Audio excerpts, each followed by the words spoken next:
1절부터 14절입니다. 누가복음 2장 1절부터 14절입니다. 같이 읽겠습니다.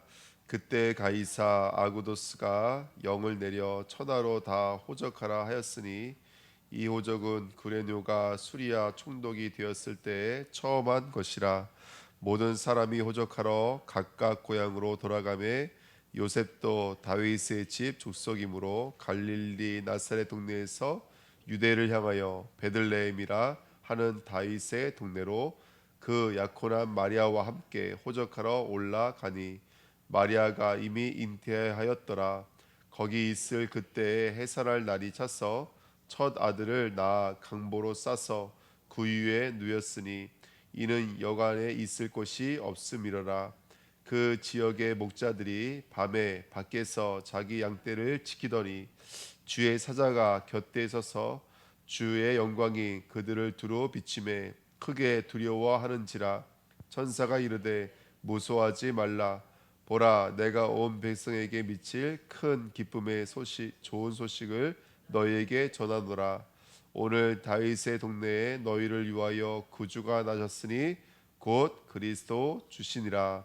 너희가 가서 강보에 쌓여 구유에 누워 있는 아기를 보리니 이것이 너희에게 표적이니라 하더니 호련히 수많은 천군이 그 천사와 함께 하나님을 찬송하여 이르되 지극히 높은 곳에서는 하나님께 영광이요 땅에서는 하나님이 기뻐하신 사람들 중에 평화로다 하니라. 아멘.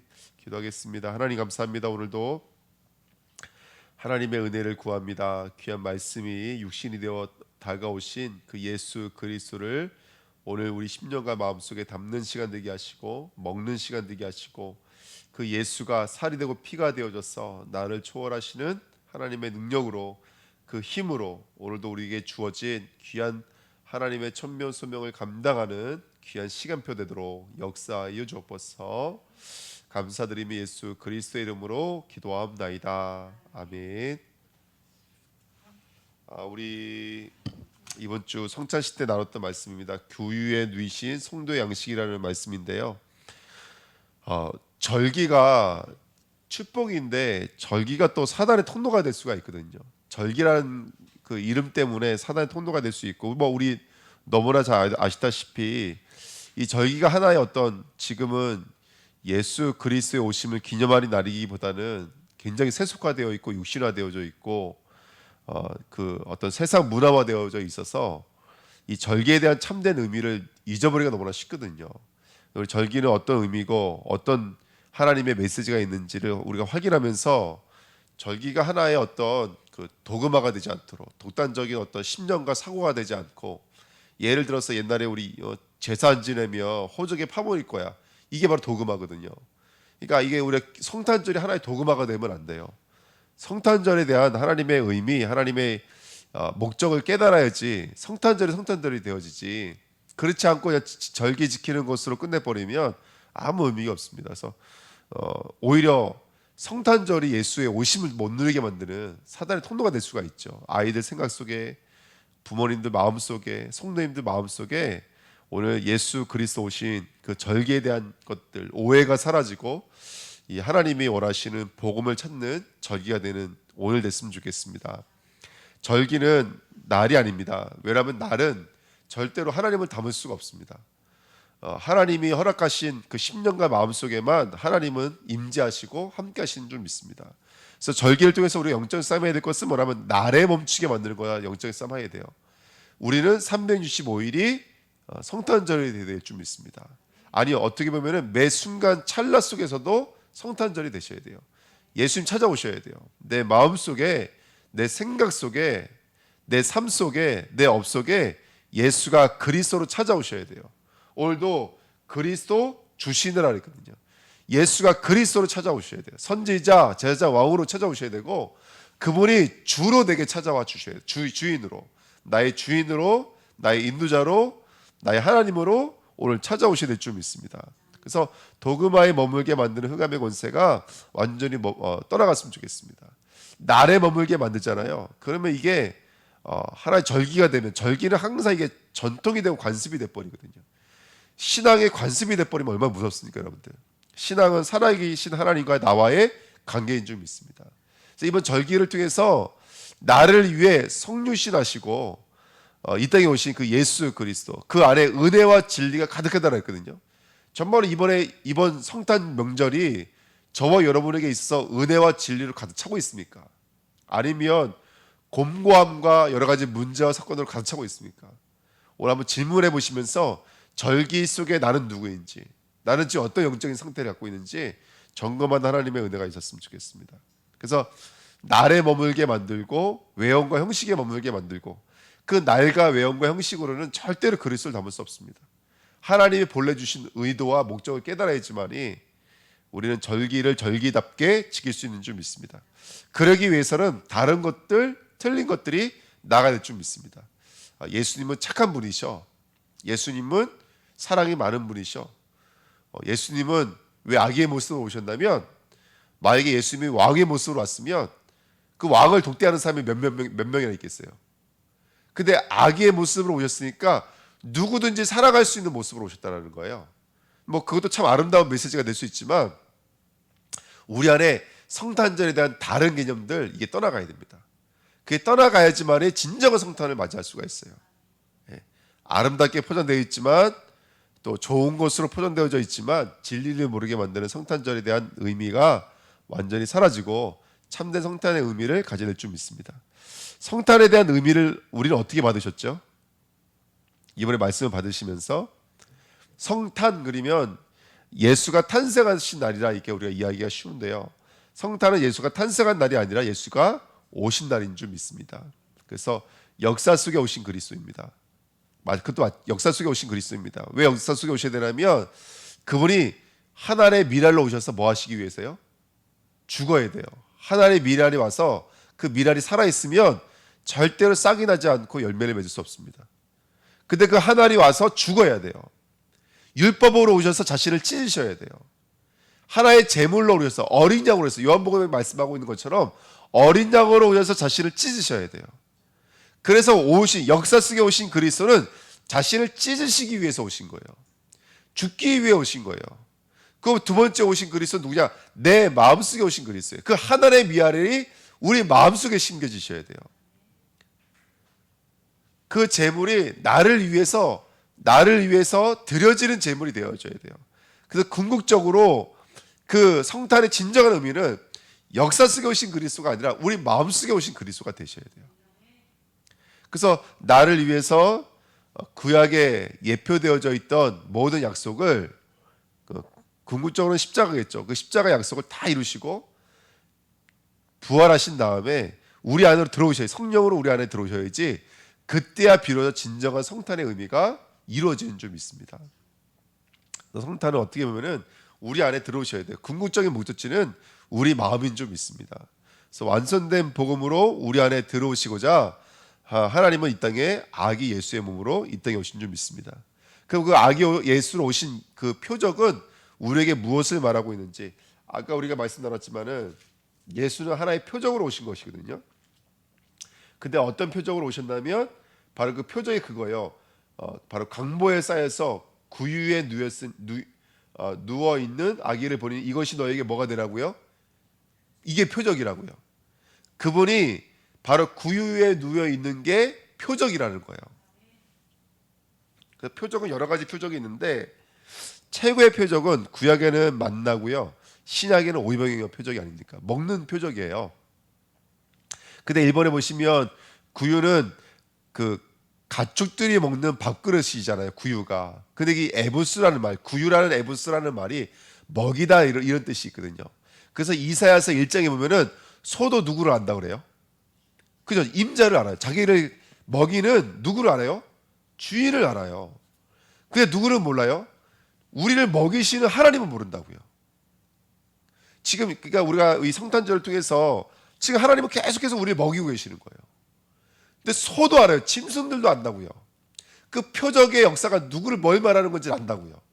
그걸 통해서 우리의 주인이 누구신지를 하나님 말씀하고 계시는데, 정작 이 성탄절에 구유에 누워계신 아기 예수는 많은 사람들에게 뭐라고 말하고 있냐면 사랑입니다, 평화입니다, 소통입니다, 이런 식으로 말을 하고 있는 거예요. 그게 아니라 우리를 위해서 먹이시기 위해 오신 거예요. 우리 안에 들어오시기 위해서 정말 짐승의 가축의 밥그릇에 오신 분이 바로 그리스도인 줄 믿습니다.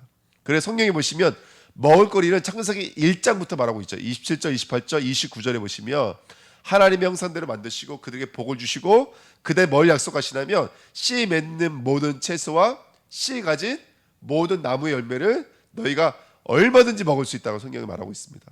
근데 여기는 다 이전에 제가 한번 이거 우리 창세기 나가면서 씨 맺는 채소, 씨 가진 열매가 원래 이 뜻은 씨로 일한다는 얘기거든요.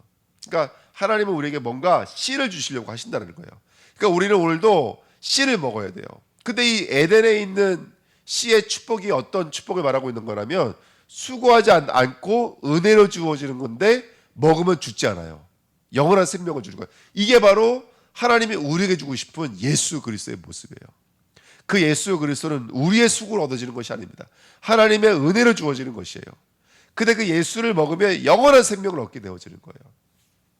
이게 바로 창세기부터 예표되어져 있던 바로 하나님의 표적에 대한 모습인 줄 믿습니다. 그래서 이건 혈육을 위한 양식이 아닌 영을 위한 양식이에요. 씨, 예수 그리스도 성장하고 있는 거예요. 너희들에게 예수를 먹이겠다. 너희들 예수를 먹어야 된다라고 말씀하고 있는 메시지입니다. 그런데 먹지 말라 그랬던 정년 먹으면 죽으리라 말씀하셨던 그 열매를 따먹고 우리 인간이 뭐가 됐죠? 흙이 되어버렸습니다. 그리고 수고하여야 너희 먹을 것을 먹으리라 이렇게 성경은 말하고 있거든요. 그러니까 그때부터 인간이 수고하여 땀 흘려 양식을 먹을 수 있는데 그 양식을 먹어도 병들더라는 거예요. 먹어도 늙어지더라는 거예요. 먹어도 결국 어떻게 되는 거예요? 죽어지는 양식이에요. 그게 바로 이 땅에 인간이 수고하고 열심을 내고 있는 양식들인 줄 믿습니다. 그래서 여러분 우리는 이 땅 양식으로는 우리 진정한 행복과 생명과 영생을 얻을 수가 없습니다. 그래서 지금 많은 사람들이 지금 육신의 문제, 영적인 문제 또는 정말 정신의 문제, 마음의 문제로 고통받고 있는데 왜 이렇게 고통받을 수밖에 없을까? 그 원인과 이유가 분명히 보여져서 하나님을 떠나 있는 인간에게는 어떤 것도 생명이 될 수 없다는 사실을 볼 수 있는 은혜가 있었으면 좋겠습니다. 3장 22절에 가니까 그들이 손을 뻗어서 뭐 했다 그래요? 자기 손을 뻗어서 그 생명을 따먹을까 봐서 불칼로 지켰다고 성경에 써 있습니다. 왜 불칼로 지켰냐? 그렇게 먹는 것으로는 진정한 생명을 얻을 수 없기 때문에 그렇습니다. 내가 추구하는 것으로는 열매는 얻을 수가 없는 거예요. 그래서 구원의 길 그리면서 이사야 64장 6절인가요? 거기에 써 있잖아요. 그렇게 입는 옷은요 더러운 옷인 거예요. 근데 그 더러운 옷은 뭘 상징하냐면 창세기 3장 7절을 상징하는 거예요. 어떤 거예요? 바로 무화과 나뭇잎을 상징하는 거예요. 율법의 옷을 상징하는 거예요. 그래서 그것으로는 우리 인간의 문제를 해결할 수가 없습니다. 종교, 철학, 인간의 선행으로는 절대로 우리들의 인간의 문제를 해결할 수가 없는 줄 믿습니다. 그래서 구약의 광야에 있던 이스라엘 백성들에게 하나님이 표적을 보여주신 거예요. 그 표적이 뭐였냐면 만나예요. 그러니까 출애굽기 16장 5절, 16장 22절, 16장 29절에 보면은 만나는 하루에 하루 먹을치를 구하는데 금요일 날만큼은 내일 먹을 양식까지도 구했어요. 그래서 거기 성경에 보시면 갑절의 양식을 구했다고 성경에 써 있어요. 내일 올 갑절의 양식을 구했다고 있는데요. 이 갑절의 양식이 바로 지금 우리가 마태복음 6장 11절에 기도할 때 뭐라고 기도하죠? 이러한 양식을 주옵소서라고 기도하죠. 그 양식입니다. 그래서 하나님은 이미 구약에서부터 너에게 이러한 양식, 원래는 내일의 양식이에요. 다가올 날을 위한 양식이에요. 다가올 날이 뭐냐? 하나님 나라가 이뤘을 때 그 천국에 들어갈 수 있는 양식은 바로 이 만나 외에는 없습니다.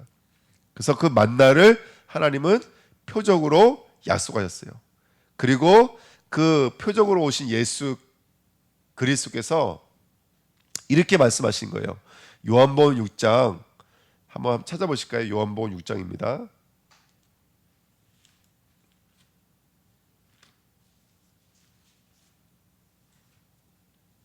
30절부터 보시면 여기 이제 그 말을 하는 거예요. 이제 사람들이 요한복음 6장 30절 말씀해 보시면 여기 써 있죠. 그들이 묻되 그러면 우리가 보고 당신을 믿도록 행하시는 표적이 무엇이니까? 자, 표적이 뭐냐고 물어보죠. 그러니까 우리에게 표적을 주시겠다 약속해 주셨는데 그러면 당신은 우리에게 어떤 표적을 보여주시겠습니까? 하시는 일이 무엇입니까? 31절에 기록된 바 자기들은 어떤 표적을 알고 있냐면 하늘에서 그들에게 떡을 주어 먹게 하였다 함과 같이 우리 조상들은 광야에서 뭘 먹었나이다? 만나를 먹었나이다. 그러니까 이게 바로 그 사람들이 요구하는 표적이에요. 표적 그러면 뭐라고요? 표적 중에 최고의 표적은 맞나요, 여러분들? 구약 사람들은, 유대인들은 최고의 표적이 맞나요? 근데 바로 예수님 이렇게 말씀하신다. 32절에 예수께서 이르시되 내가 진실로 너에게 이르노니, 자, 그 표적의 진의를 말하는 거예요. 모세가 너에게 하늘로부터 떡을 준 것이 아니라 내 아버지께서 너에게 하늘로부터 참떡을 주시나니. 그러니까 모세가 준 떡이 참 표적이 아니에요. 하나님이 하늘로부터 준 떡이 참 표적이라는 거예요. 그러면서 33절에 하나님의 떡은 하늘에서 내려 세상에 생명을 주는 것이니라. 그들이 이르되 주여 이 떡을 항상 우리에게 주셨어. 35절에 예수께서 이르시되 나는 생명의 떡이니 내게 오는 자는 결코 줄이지 아니할 터이요 나를 믿는 자는 영원히 목마르지 아니하리라. 아멘. 그래서 이 양식은 누가 주시는 겁니까? 하나님이 주시는 양식이에요. 이 양식은 다시는 뭐가 없죠? 줄이거나 죽지 않는 양식이에요. 그러니까 아까 창세기에 나와 있는 그 양식과는 완전히 반대되는 양식이죠. 그 먹어도 병들고 먹어도 죽는데 이 양식은 다시는 줄이지도 않고 다시는 죽지도 않는 양식인 줄 믿습니다. 그리고 이 양식은 궁극적으로 우리를 어디로 이끄는 양식이에요? 하나님 나라로, 천국으로 이끄시는 양식인 줄 믿습니다. 그러니까 성도는 예수님의 어떤 가르침이나 예수님의 삶을 본받는 것이 아니라 예수를 배우거나 따르는 게 아니에요. 사실은요, 예수를 받아들이는 거예요. 예수를 먹는 거예요. 그 예수는 그 표적을 통해서, 하나님의 표적을 통해서 이거 하나 말씀하고 싶었던 거예요. 그래서 우리는 하나님을 날에 가둘 수가 없다는 거예요. 그래서 우리는 하나님을 신념으로 가둘 수가 없어요. 지식으로 가둘 수가 없어요. 우리의 봉사와 우리의 사랑의 섬김으로 하나님을 담을 수가 없어요. 하나님은 영원한 생명인 줄 믿습니다. 우리 예수를 받아들이셔야 돼요. 그래서 예수의 가르침은 성전, 절기, 제사의 완성이신 그리스도에 대한 이야기잖아요. 그렇죠?